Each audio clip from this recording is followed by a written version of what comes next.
Hallelujah, praise the lord. प्रभु यीशु मसीह में मेरे सब बहन भाइयों को जय मसीह की। आप सबका स्वागत है जीवत परमेश्वर की जीवत हजूरी में, जिसमें आकर आपका जीवन कभी भी एक समान नहीं रहता। और आप जब परमेश्वर के पवित्र वचनों को सुनते और उनको अपनी जिंदगी में मनन करते हैं, तो आप अपनी आशीषों को, अपनी टेस्टमनीज को रिसीव करते हैं। आज की हमारी इस वीडियो में हम परमेश्वर के पवित्र वचन को मेरी भविष्यवाणियों की पुस्तक में से पढ़ेंगे। ये पवित्र वचन परमेश्वर के दास प्रेरित अंको यूसुफ नरूला जी के द्वारा लिखे गए हैं।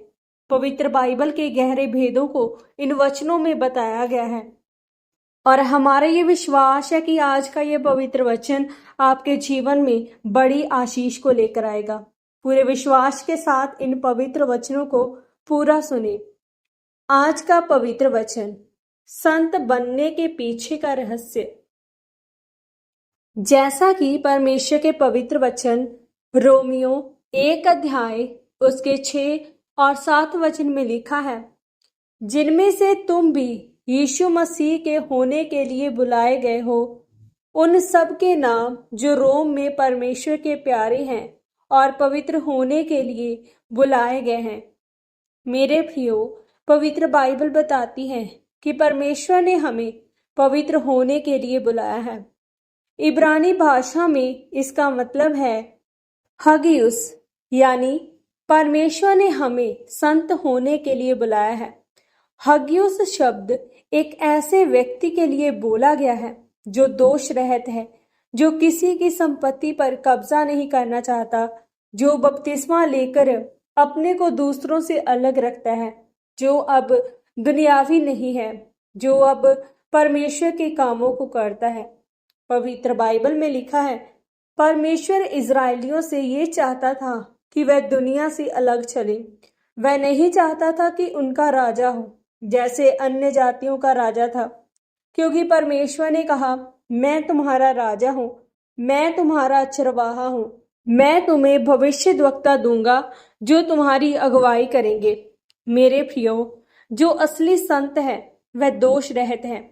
अगर आप दोषी हैं या आपका चरित्र सही नहीं है और परमेश्वर ने आपको आशीषित कर भी दिया, तो वह आशीष ज्यादा समय तक नहीं रहेगी।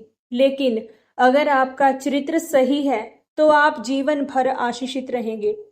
जब हम पवित्र बाइबल में याकूब के बारे में पढ़ते हैं तो लिखा है, जब याकूब अपने मामा के पास था तो उसने उसकी कोई भी भेड़ बकरी नहीं चुराई।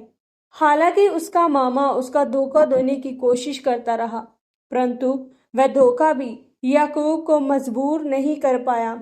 वह धर्म से निर्दोष रहे कि उसकी भेड़ बकरियां बेचकर बोले कि उनको शेर खा गया, क्योंकि वह जानता था कि वह संत होने के लिए बुलाया गया है और दुनियावी रूप से अलग किया गया है।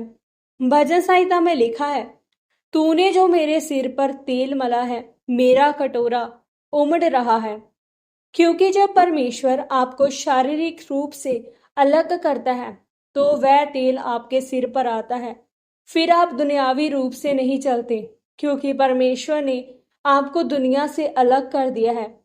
अगर आप पवित्र बाइबल के अनुसार निर्दोष नहीं हैं और चोरी करते हैं, व्यभिचार करते हैं, तो आप अपने भाई के गिरावट का कारण है।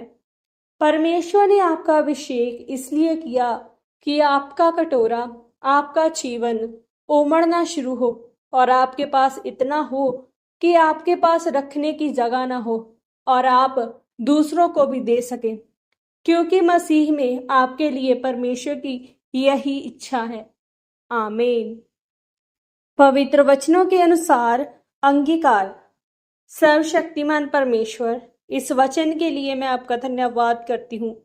हे मेरे सामर्थी परमेश्वर, आज मैं आपकी उपस्थिति में होकर ये अंगीकार करती हूँ कि मैं अपना जीवन आपके वचनों के अनुसार पवित्रताई में, सच्चाई में, भक्ति में व्यतीत करूंगी। प्रभु यीशु मसीह के पवित्र और सामर्थी नाम में हम मांगते हैं। आमीन, आमीन और आमीन। आज के इन पवित्र वचनों के पढ़े और सुने जाने के द्वारा और इन पर मनन करने के द्वारा परमेश्वर आप सबको बहुतायत से आशीषित करे। सबको जय मसीह की।